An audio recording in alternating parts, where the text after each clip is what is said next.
Bom dia, queridos amigos. Feliz sábado a todos os amigos e irmãos que estão conosco nesta manhã. Lá fora está calor, mas aqui dentro está refrigerado.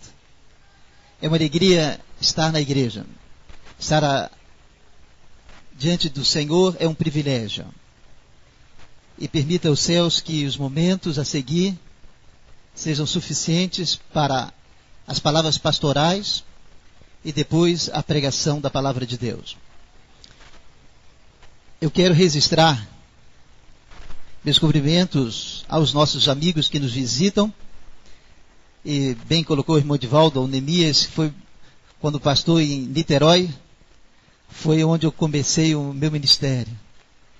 Eu pude auxiliar um período, pregando de vez em quando na igreja de Niterói, onde ele pastoreava. Estou muito feliz pela sua presença. Estou feliz também pelos aqueles amigos que estão conosco. Aqui estão lá embaixo, na sala. Meu abraço a aqueles que estão nos acompanhando também pela internet. Agora há pouco o Ângelo nos mandou um comunicado que estava baixo, chegando pela internet estava baixo. Eu espero que ele esteja ouvindo bem. Ângelo está precisando muito das orações. Ele está cometido de uma bactéria, e como eu me lembro que em torno de 5, 6 meses para que eu me restabelecesse, tive várias recaídas, ele está na 3ª recaída e realmente precisa das orações dos irmãos, bem como a irmã Lourdes. Eu estive lá na quinta-feira, encontrei a Nádia assistindo a irmã Lourdes, ela precisa muito das orações realmente dos irmãos.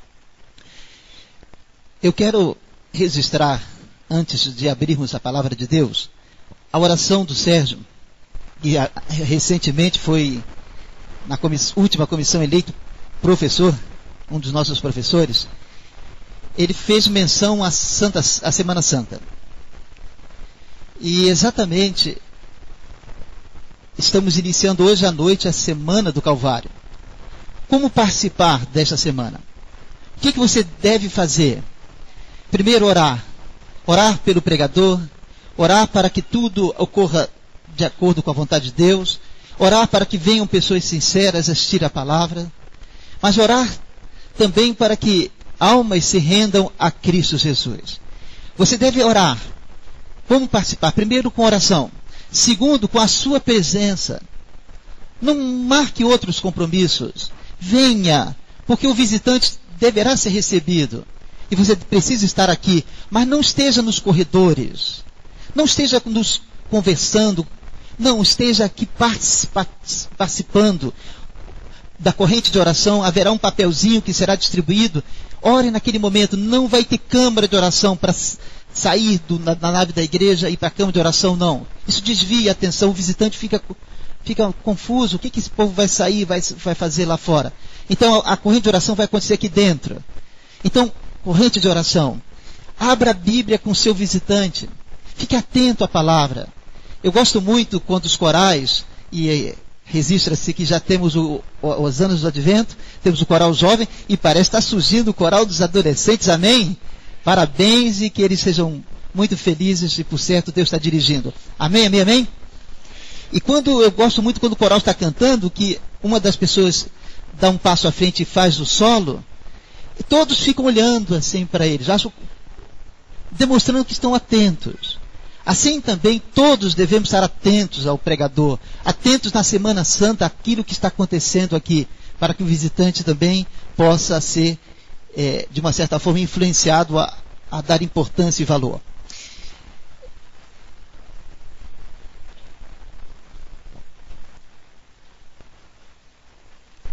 Além da Semana Santa, eu quero registrar que no dia 15 de maio, haverá o Impacto Esperança.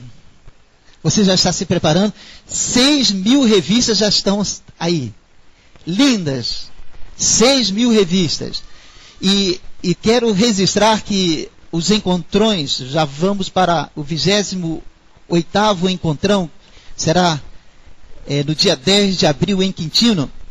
Os encontrões terão um formato diferente esse ano.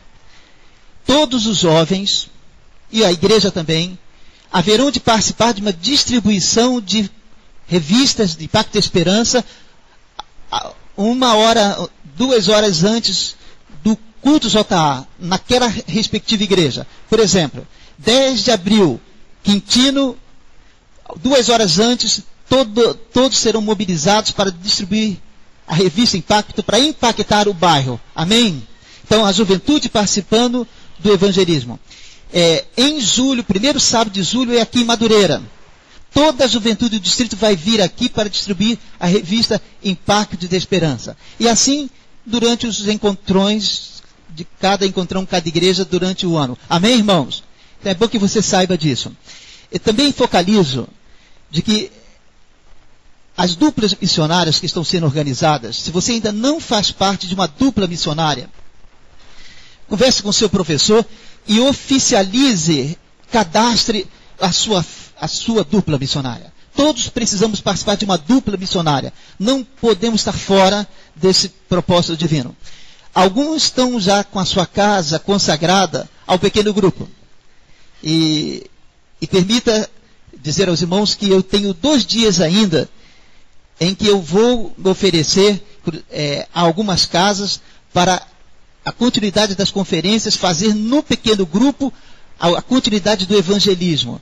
E algumas casas que são mais distantes da igreja, nós vamos estar, como pastor, dirigindo o pequeno grupo. Então, alguém que deseja, que ainda há 2 vagas para participar do Calvário do evangelismo, também no pequeno grupo.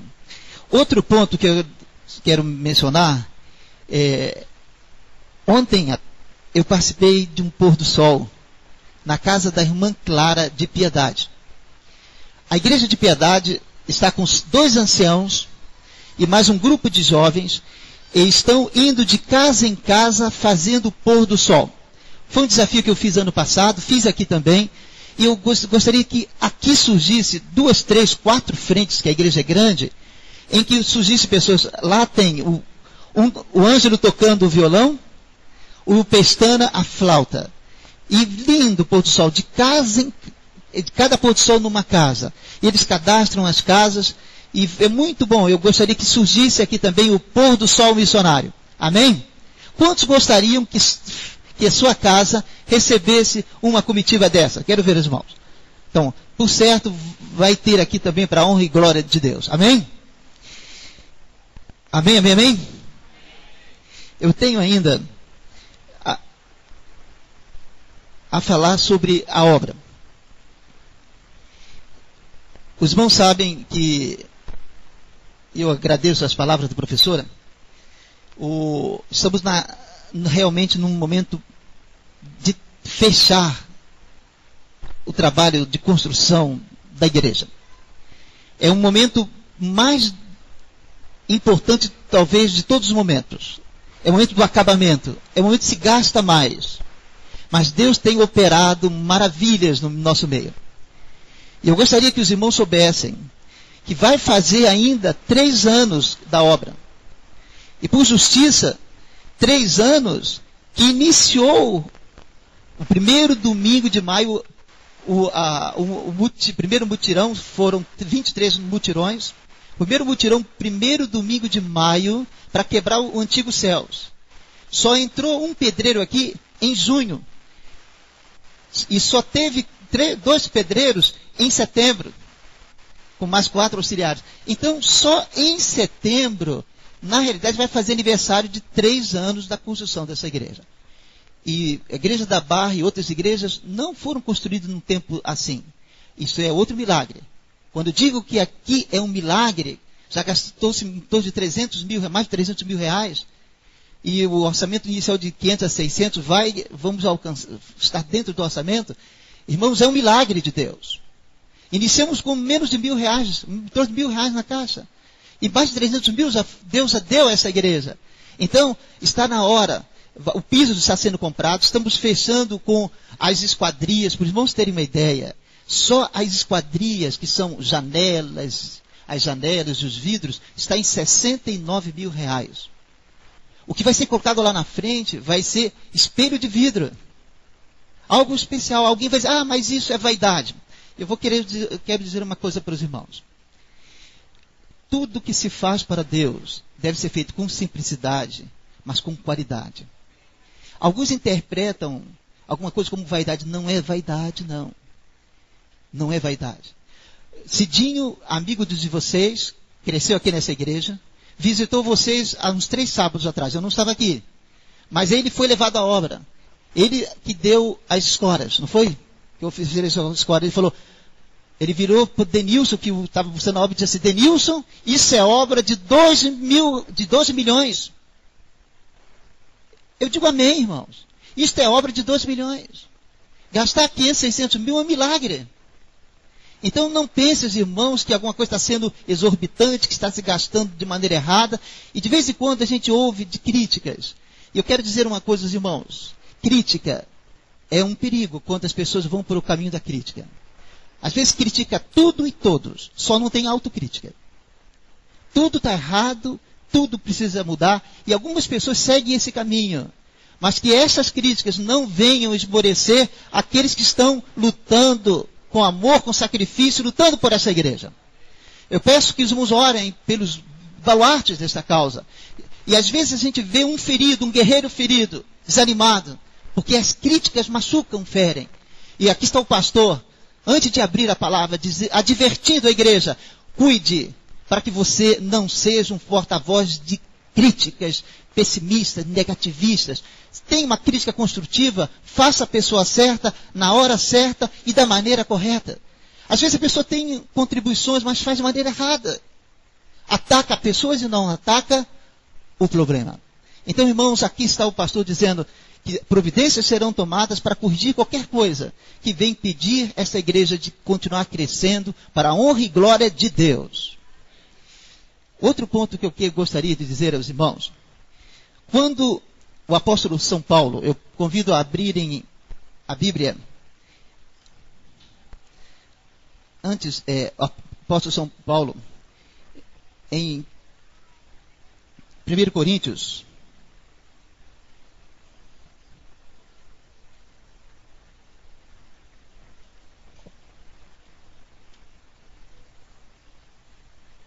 capítulo 2,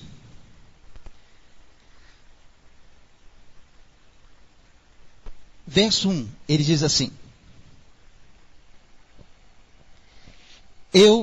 capítulo 2, verso 1, em diante, diz o apóstolo Paulo, irmãos, quando fui ter convosco, anunciando-vos o testemunho de Deus, não o fiz com ostentação, de linguagem ou de sabedoria, porque decidi nada saber entre vós, a não ser Jesus Cristo e este crucificado. E foi em fraquezas, temor e grande temor que eu estive entre vós. A minha palavra e a minha pregação não consistiam em linguagem persuasiva de sabedoria, mas em demonstração do Espírito e do poder, para que a vossa fé não se apoiasse em sabedoria humana, mas no poder de Deus. O apóstolo Paulo teve uma experiência em Efésios. Ele usou a palavra dos poetas para pregar em Efésios, mas os resultados não foram satisfatórios. Já em Coríntios ele aprendeu a lição e agora focalizou toda a sua atuação, toda a sua pregação, toda a sua fala em Cristo. E há poder no nome de Jesus. Quando reverentemente, respeitosamente, se lança a mão da história de amor, da maior história, da morte de Cristo no Calvário especialmente, os corações se constrangem. Por mais duro que sejam, eles se emocionam, eles são alcançados. Quando se apresenta Cristo e Cristo crucificado, há um poder. O próprio Cristo anunciou profeticamente, dizendo, quando eu for levantado na terra, atrairei a todos. E Jesus precisa ser levantado em nossas igrejas. Seja levantado em nossas famílias, levantado em nossas conversações, levantado em nossos programas. Ele precisa ser o centro. Há muita coisa humana em nosso meio, irmãos. Há muitas coisas boas. Eu gostei na palavra hoje do Jorge, na classe de professores, que disse, tem muita coisa importante, tem muita coisa boa, mas temos que aprender a dar prioridade ao reino de Deus. Dar prioridade ao que é essencial. Sabe, irmãos, hoje à tarde, foi separado para nós visitarmos as pessoas. Para você visitar alguém, fazer um convite particular para vir à semana de oração do Calvário. E é importante que você saiba que o apóstolo Paulo, de decidir nada saber, tinha outras coisas importantes. E mais do que nunca, como igreja adventista, precisamos voltar às nossas origens. Quando a Semana Santa em nosso meio era prioridade. Eu sou do tempo em que, quando falava em Calvário, tudo parava. Quando falava em Semana Santa, todas as forças da igreja eram regimentadas. Desde a cúpula até o mais simples, nada se fazia em termos de reunião, nada se fazia em termos de programações, nada se fazia em termos particulares, porque tudo se centraliza no evangelismo. Porque eu aprendi que não adianta ser só adventista, tem que ser evangelista. Vamos repetir essa frase? Ela foi me ensinada agora esses dias. Vamos lá. Não adianta ser adventista. Tem que ser evangelista. Bia, lembra que você sempre empolgou a gente dessa maneira, né? Vamos lá. Vamos repetir. Não adianta ser adventista. Tem que ser evangelista. E o que é evangelismo? Evangelismo no termo significa o quê? Boas novas da salvação. Não é levar pessimismo, negativismo, levar coisas ruins, não é contar da dor no calcanhar, dor de cotovelo, não é contar do desemprego, dos problemas, dificuldades, não. É contar de Jesus. A mais linda história de amor. É época de falar de Jesus, falar de fé, orar pela fé, viver pela fé, agir pela fé. Meus queridos irmãos, vocês têm uma caneta aí? Alguém tem uma caneta aí? Alguém tem uma caneta? Ah, levante a caneta aí, mostre a caneta. Mostrem a caneta. Cadê a caneta? Tem caneta aí? Agora, fique só quem tem caneta Big. Quem tem Big? Big. Eu tenho um pensamento de Big Rogers. Esse grande fundador dessa multinacional. Ele diz assim: conhecer o que se faz, amar o que se faz e acreditar no que se faz. Vamos repetir? Conhecer o que se faz. Amar o que se faz. E acreditar no que se faz. São os 3 segredos apontados por esse grande empresário. Como para ter êxito em tudo. Amém, irmãos? Vamos repetir. Conhecer o que se faz. Por isso o apóstolo Paulo diz, deixei tudo. Resolvi nada saber a não ser Cristo. Conhecer o que se faz. Conhecer a nossa missão. Conhecer os projetos. A igreja tem a Semana Santa como primeiro projeto. O segundo projeto, nós temos o encontrão dia 10 de abril. Temos o projeto em maio, Impacto a Esperança. Tem o projeto Lares Abertos, dia 22 de maio. Tem a Semana da Família nesse período. Tem em junho o aniversário da igreja. E em julho, as semanas de oração JA. Amém? Todos os eventos. Tem o Batismo da Primavera em setembro. Tem a Semana da Colheita. São grandes eventos. Mas, irmãos, todos os departamentos da igreja, todos os eventos dessa igreja, têm que centralizar as suas ações em Cristo Jesus. Cristocêntricas devem ser todas as nossas atitudes.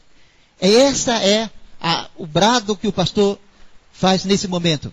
Falar de fé, viver pela fé e agir pela fé. Amém? Eu gostaria que você agora abrisse a sua Bíblia no último verso que nós vamos. O tempo está muito, muito, muito avançado mesmo. E eu gostaria que você meditasse em Apocalipse. Nós estamos pulando o sermão, nós vamos pregar em outra oportunidade. Apocalipse capítulo 11.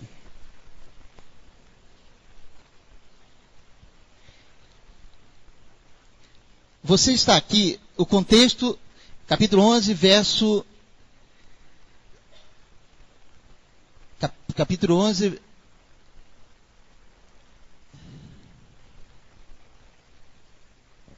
Desculpe, capítulo 12, me perdoe. Capítulo 12, a partir do verso 10. Para entender um pouquinho, no capítulo 1 do Apocalipse, Jesus é apresentado e adorado. Na sua mão está as 7 igrejas simbolizadas. A carta é endereçada às 7 igrejas, 7 períodos da história. E agora, quando chega no capítulo 12, ele é mencionado: então ouvi grande voz do céu proclamando: agora veio a salvação, o poder, o reino de nosso Deus e a autoridade do nosso Cristo, pois foi expulso o acusador de nossos irmãos, o mesmo que os acusa de dia e de noite diante do nosso Deus. Eles, pois, o venceram por causa do sangue do Cordeiro e por causa da palavra do testemunho que deram. E mesmo em face da morte, não amaram a própria vida. Por isso, queridos, diz a palavra: festejai, festejai, ó céus, e vós, os que neles habitais, festeje. Festeje. Festeje o quê? A salvação em Cristo Jesus.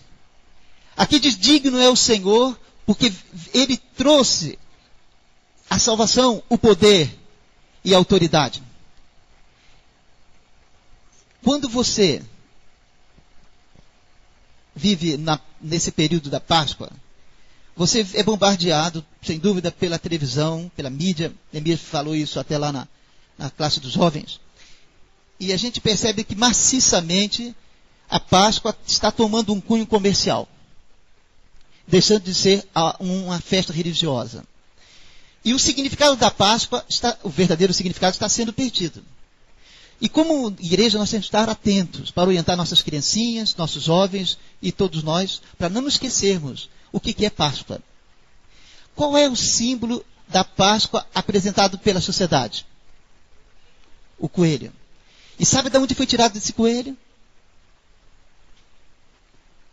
Do panteão grego. A Grécia, embora tenha perdido a guerra para Roma, a cultura grega prevalece até hoje. E muito do que é religioso hoje tem a ver com os gregos. E símbolo de sensualidade, símbolo de sensual. E eu me lembro quando eu vim a primeira vez com uma camisa que eu recebi de presente, uma camisa bonitinha, e aí tinha um coelhinho. Aí eu fui à igreja. Às vezes as pessoas interpretam mal os anciãos. Os anciãos, irmãos, eles são os guardiões espirituais da igreja. Às vezes eles são mal compreendidos porque eles têm que cuidar mesmo. E o ancião, eu ia para pegar o microfone para fazer alguma coisa, era diretor jovem. E o ancião falou: não, você sabe o que significa essa camisa? Que símbolo? Alguns podem achar exagerados. Porque hoje em dia há muito... O pós-modernismo defende que não há verdades absolutas, tira o crédito da igreja, tira o crédito das instituições. E hoje cada um tem a sua verdade, né? É o pluralismo que o pós-modernismo trouxe. E as pessoas, cada um quer fazer a sua própria vontade. E talvez entendam mal. Mas esse ancião, eu sou muito grato a ele. Porque eu não sabia que eu subir ao altar, eu estava fazendo com sinceridade para adorar a Deus. E muita gente com sinceridade pensa estar adorando a Deus. E o anjo disse: você não com essa camisa, Satanás está entrando na igreja. Satanás está entrando no altar. Subindo ao altar. E eu entendi. Claro, eu era garoto. Depois que eu fui ficando mais velho, aí que eu fui saber da revista Playboy, eu fui saber de todas essas coisas, desse símbolo do coelhinho. Mas, pasmem, queridos amigos, Satanás conseguiu colocar o coelhinho até dentro das igrejas no período da Páscoa. E o ovo da Páscoa, não há nenhum pecado em comer ovo de chocolate, comprar um ovo de chocolate. Mas longe de colocá-lo como símbolo da Páscoa. Satanás está conseguindo colocar a Páscoa com seu símbolo falso na nossa mente. Por isso, irmãos, eu convido os irmãos a abrirem, por gentileza, Êxodo capítulo 12. E leiam isso para seus filhos, leiam isso entre vocês, Êxodo capítulo 12. Aqui está a instituição da Páscoa, da verdadeira Páscoa.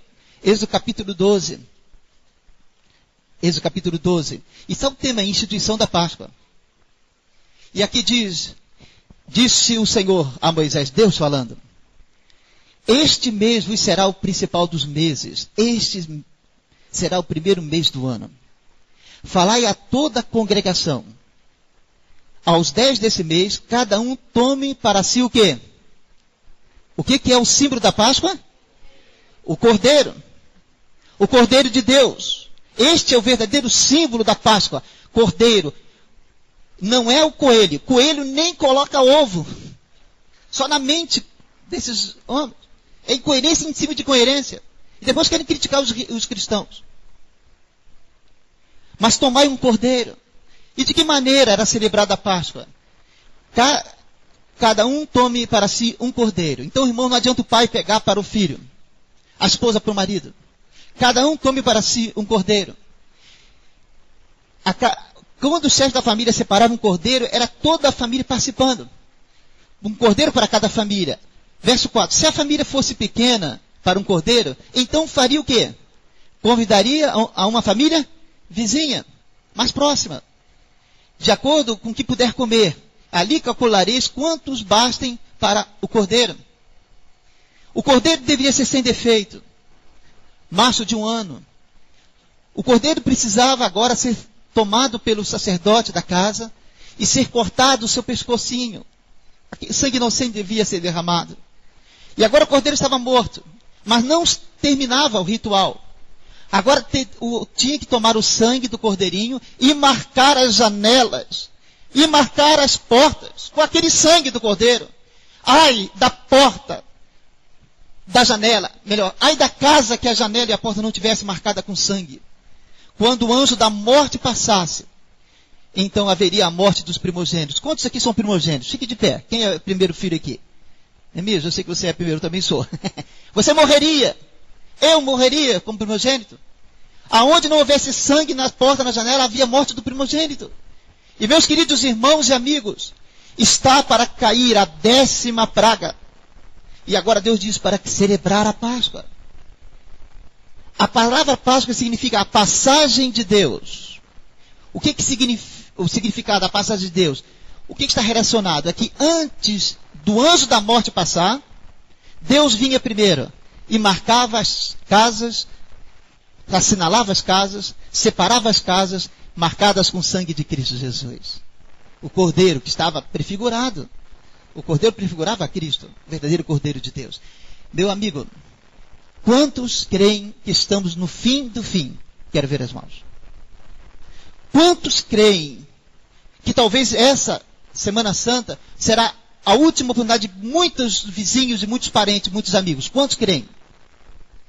Quantos creem que essas calamidades sucessivamente ocorridas, uma após outra, acaba uma, vem a outra, tremendas calamidades. Quantos creem que são flagelos já apontados na profecia do Apocalipse? Quantos creem que são cumprimento dos sinais do fim? Eu creio também. E vocês vão receber no mês que vem um material que eu preparei, mostrando que uma família, mostrando que uma igreja pode salvar uma cidade das calamidades.